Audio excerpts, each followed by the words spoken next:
Subscribe कीजिए UP ताज़ा news channel को और घंटी को दबा दीजिए ताकि सबसे पहले आप तक खबरें पहुंच जाएं।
नाम है मैडम आपका? लोधी कन्या प्राथमिक विद्यालय टोरा रावत में कार्यरत थी। शिक्षा मित्र समायोजन हुआ था मेरा। क्या कहना चाहती हैं आप? मैं ये कहना चाहती हूँ सरकार से कि हम लोगों को इतने ऊंचे पद पर बैठाल के समायोजन करके फिर ज़मीन पर ला दिया है। हमारे पूरे परिवार भुखमरी की कगार पे आ गए हैं। हम ज़मीन पर रग रग फिरते जा रहे हैं, यहाँ भट्टे खा रहे हैं। 14 साल से हम नौकरी कर रहे हैं, आज हमें ज़मीन पर ला के खड़ा कर दिया है। हम बताओ कहाँ के हुए हैं? हमारी ज़िंदगी तो बर्बाद कर दी। हमारे बच्चे कहाँ के रहेंगे? हम बच्चों का कैसे पालन पोषण करेंगे? कहाँ हमारे परिवार, बूढ़े माँ बाप, सास ससुर, क्या करेंगे हम लोग? तो सुप्रीम कोर्ट ने जो ऑर्डर किया है वो क्या ऑर्डर किया है आप लोगों के खिलाफ? हमारा समायोजन रद्द कर दिया है। तो आप लोग अब पढ़ा नहीं सकते हैं? उनकी तरफ से तो हम नहीं पढ़ा सकते हैं। अब वो लायक ही नहीं रह गए तो कैसे पढ़ाएंगे? तो उसके लिए उन्होंने कोई ऑप्शन भी तो दिया है कि टीटी क्रॉस करें या कुछ ऐसा कुछ नहीं है? कुछ ऑप्शन नहीं दिया। वो भी 2 साल के लिए शिक्षा मित्र पद पे रहेंगे। इसके बाद शिक्षा मित्र पद ही समाप्त कर देंगे हमारा। अच्छा, उसके बाद हम कुछ लायक ही नहीं रहेंगे। जब हम इतने ट्रेंड हैं, हम टेट क्वालिफाइड भी हैं, तो क्या हम एक शिक्षक नहीं बन सकते हैं?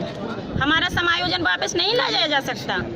तो इस डिसीजन के बाद अभी तक मोदी सरकार या योगी सरकार का बिल्कुल अच्छा, उनका कोई बयान नहीं आया अभी तक? कुछ नहीं, एकदम सुन नहीं रहे। हमारे भाई बहनें, इतनी मौतें हो रही हैं। 16-17 व्यक्ति आज 2-4 दिन के अंदर खत्म हो गए हैं। और कुछ हार्ट अटैक में मुझे भी कल अटैक सा आया था। मैं भी बहुत बाल बाल बची हूँ। मेरे परिवार ने समझाया क्यों मजदूरी कर लेंगे, कुछ कर लेंगे, रोजी रोटी कमा लेंगे, लेकिन बर्बाद नहीं, मरोगे नहीं, जिंदा रहोगे। लेकिन क्या होता है ऐसे जिंदा रहने से, जो हमारा वजूद ही खत्म हो गया है। सही है, इतने सालों से आप लोग जॉब कर रहे हैं, आपकी फैमिलीज भी होंगी, बच्चे भी होंगे, उनका पालन पोषण ये सरकारों को सोचना चाहिए। आप सब कुछ है, कहाँ जाएगा हमारा परिवार?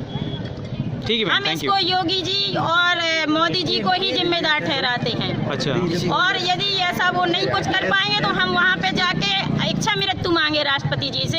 हमें इच्छा मृत्यु सर आपका? पूरे परिवार से। अच्छा, आप शिक्षा मित्र हैं क्या? शिक्षा मित्र हैं, संगठन के जिला महामंत्री हैं। अच्छा, ये जो धरना प्रदर्शन आप लोग कर रहे हैं, इसकी क्या वजह है? इसकी वजह सुप्रीम कोर्ट ने हम लोगों का समावेशन रद्द कर दिया है। और आप क्या चाहते हैं? हम लोग ये चाहते हैं कि सरकार अपने एक्ट में संशोधन करके हम लोगों को पुनः उसी मूल पद पर लाए। जब तक मूल पद पर वापस नहीं आते तब तक ये आंदोलन जारी रहेगा। अच्छा, जैसे कि यस गो जी बताइए। हम टीवी चैनल पर हम लोग चाहते हैं कि हमारा जो समायोजन है वो जो निरस्त हुआ है, क्योंकि उसमें कुछ त्रुटियां माननीय कोर्ट के मुताबिक त्रुटियां थी, तो हम चाहते हैं कि जो सरकार है वो संविधान संशोधन करे और उसके बाद हम मुकदारा में लाए, क्योंकि हम लोग 14 साल से बच्चों को पढ़ा रहे हैं, पूरी मेहनत से पढ़ा रहे हैं। आज हमारे पढ़ाए हुए बच्चे विभिन्न पदों पर कार्यरत हैं। अगर हम योग्य हुए तो वो सब बच्चे योग्य हो गए, अयोग्य हो गए, सॉरी, अगर हम अयोग्य हैं तो फिर बच्चे भी अयोग्य हो गए हमारे पढ़ाए हुए। तो हम ये मानते हैं कि ऐसे कैसे अयोग्यता हो सकती है कि हम टीचर अयोग्य हो गया, उसके पढ़ाए हुए बच्चे योग्य हो गए। तो हम चाहते हैं कि सरकार संविधान संशोधन करे और उसमें हम लोगों को पुनः शिक्षक पद पर वापस लाए, जिससे कि हम लोगों की जीविका चल सके। जब जल्लीकट्टू पर अध्यादेश लाया जा सकता है, जो कि जानवरों के उस पर था और एक धार्मिक मान्यता से जुड़ा हुआ है, तो यहाँ तो 2.25 लाख शिक्षा मित्रों की ज़िंदगी का सवाल है। और उनकी पहले भी 30-40 लोग मृत्यु को प्राप्त हो चुके हैं, उनकी मृत्यु हो गई है और इस समय भी 10-12 लोग हमारे एक्सपायर हो गए हैं। अब ऐसे ही चलता रहा तो 2.25 लाख मर जाएंगे। हम लोग स्वयं जाके राष्ट्रपति भवन के सामने आत्मदाह कर लेंगे 2.25 लाख परिवारों सहित। क्या होगा हम लोगों का? हम लोग तो बर्बाद हो गए, किसी कार्य के नहीं रहे। 16 साल का अमूल्य समय जो था हमने अपनी इसमें लगा दिया, सेवा में लगा दी, सरकार को सेवा में दे दिया। हम लोग उस समय के फर्स्ट डिवीज़न हैं, जिस कंपटीशन या कोई योग्यता की बात है हम वो देने के लिए तैयार हैं। हम लोग टीटी होल्डर्स भी हैं, हम लोग टीटी में 120-20, 30-30 नंबर ला रहे हैं। इसके बावजूद हमारे इन सब बातों में विचार ही नहीं किया गया।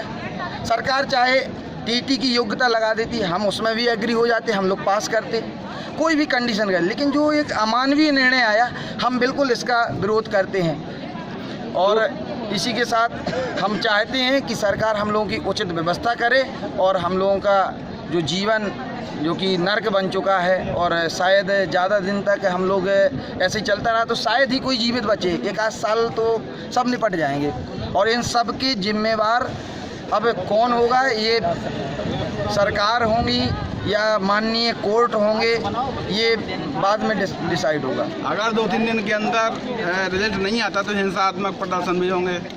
इसका जिम्मेदार जो है राज्य सरकार और क्योंकि अभी तक राज्य सरकार की तरफ से और केंद्र की तरफ से कोई भी मरहम नहीं आया है।